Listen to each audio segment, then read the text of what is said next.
Milestone স্কুলে class চলছে। ছাত্রছাত্রীরা মনোযোগ দিয়ে ক্লাস করছে।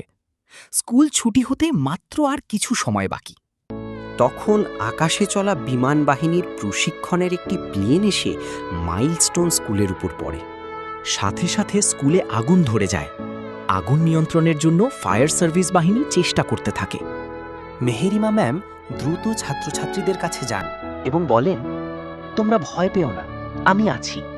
তিনি ছাত্রছাত্রীদেরকে জানালা দিয়ে বের করে দেন।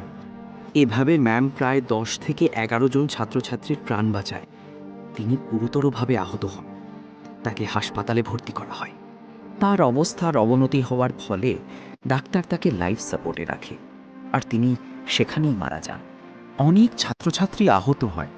তাদেরকে অ্যাম্বুলেন্সে করে হাসপাতালে পাঠানো হয়। তাদের মধ্যে একজন হলো শিবা, যে আহত হয়ে হাসপাতালের আইসিইউতে ভর্তি।